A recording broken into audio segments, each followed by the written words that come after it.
Welcome to part 3 on our lesson on ethics of being a photojournalist out in the field. Just like our previous 2 conversations on this topic, please know that this presentation does contain images that are graphic in nature and therefore are going to be pretty serious. So we've already talked about the ethics of finding your own personal ethical ideology to work with, to be comfortable with, as well as looking at 2 examples of photojournalists who have won awards taking photographs of pretty graphic things and how they've each either managed or didn't manage to deal with that. So let's talk about some strategy here. What is your compassion plan going to be? You should know before you go out into a tough situation, one, you should know what your ideological boundaries are going to be for the ethics of it. Either they are hard and fast, or they are, hey, whatever is going to do the most good for the most amount of people. That's kind of what we talked about in the last video. So you know what your compassion plan is going to be. This is also going to be, hey, how as a photographer do I handle the situation and still get the photographs I need, especially when we're talking about people who are grieving or people who are victims of a certain situation. The nice thing is that we can, as photographers, follow a series of points in order to better do our jobs here. The first point is this: when you're in a tough situation, you want to grant the victims and family members, the people who are in the process of grieving, with a sense of power and control in the situation. So this is difficult a lot of the times when you're taking photographs of people who are in a grieving situation. This is where you want to pay attention to how your subject is reacting to you. If they very clearly don't want you in their space, then don't be in their space. Give them a little bit of distance, give them some time. The best photograph in the world is not worth you being a jerk to someone who is the victim of something. So number 1, just simply grant people a sense of power and control here. This is another good lesson I've heard from people who've had to do this before is if you're going to someone's house, this is a really small thing, but ask permission before you sit. If they invite you into their house, just say, hey, do you mind if I have a seat? Don't take it for granted that you can just sit down anywhere. It's a little thing, but it gives them a sense of power. The second one goes along with that, which is when you're dealing with people in tough ethical and tough emotional situations, you want to ask their permission for the photograph. Now, you don't have to do this legally. This is not a situation that you have to do it. This is a situation where you should do it. This differentiates the law of photography versus the ethics of it. And so this is a gentleman who, this is building off of some of the photo stories we looked at in the last video, or some of the examples. This is a gentleman who goes to the areas where in Bosnia they are still digging up bodies from mass graves from the really terrible events that occurred there in the mid-90s during the war in Bosnia. And he was there in this room where they were trying to identify and properly bury victims of the genocide that occurred there. And so he was just sort of sitting on a stool in this room. Each of the green things you see is a coffin. And the photographer who took this picture asked him for permission to take the picture first. He didn't need to do that, but he felt it was the right thing to do, and it was the right thing to do. Ask the guy if it's okay to be here and to take this picture, because for him this is a very emotional and a very personal thing. Number 3, I think at this point it's important to keep what you're doing simple. I know I've talked a lot about the importance to vary up your shots, get high shots, low shots, get things close, get things far away. The emotions will speak for themselves here. You don't need to do a lot of fanciness when you are taking pictures of very emotionally difficult situations. And so this is a photograph of some folks in Ukraine on the way to a funeral to bury a kid who had died in the fighting over Crimea. It's wintertime here, as you can tell from the snow on the ground. And they stopped to look at the body before closing the coffin finally and getting on the way.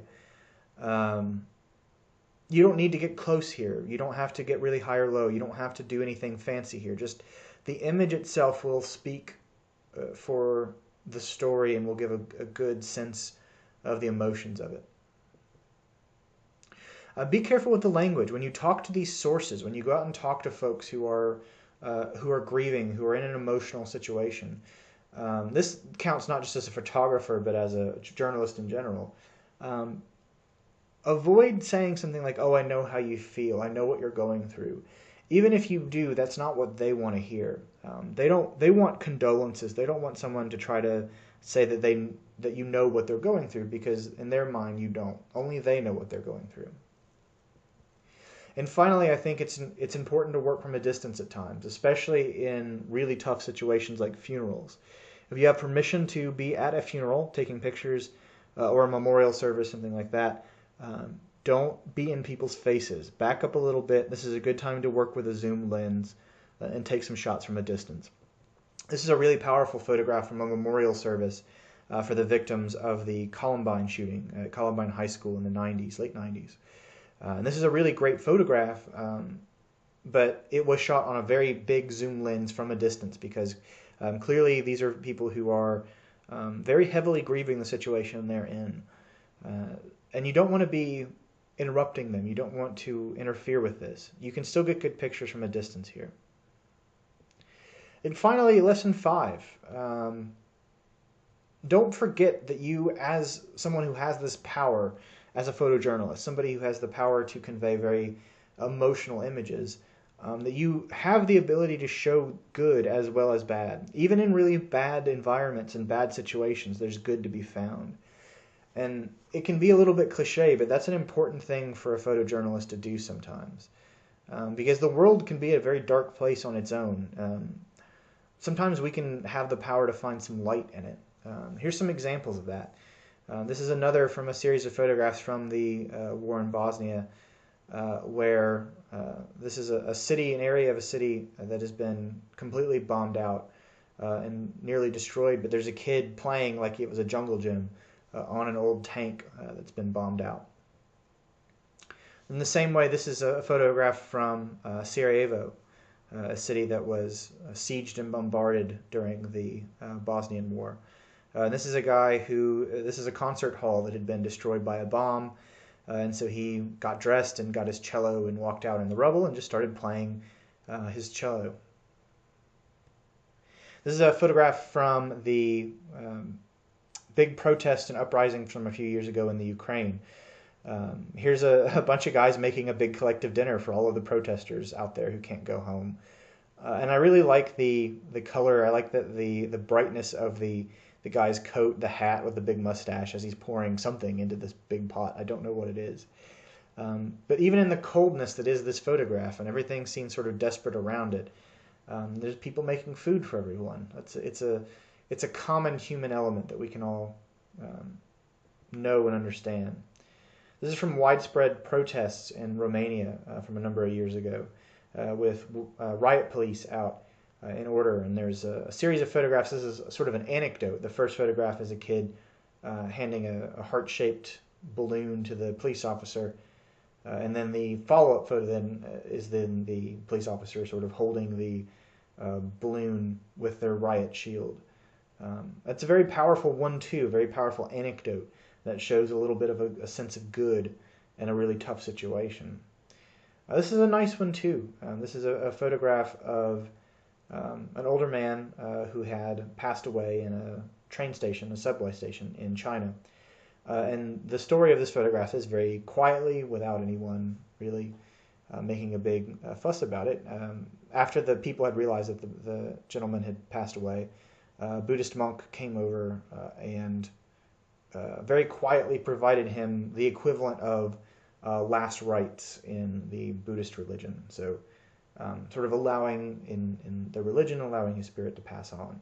It's a very nice, very touching photograph, and what could otherwise be a very sad or depressing photograph about an old man passing away in a train station. Instead, it's very touching and very human and very real. And never forget, you have the power to convey these stories as photojournalists. You have the ability to tell really amazing, beautiful stories, even in settings that are chaotic. So with that, we finished up our conversation on the ethics of being a photographer out in the field. Part 2 of this series will talk about the ethics of deciding when and when not to publish photographs.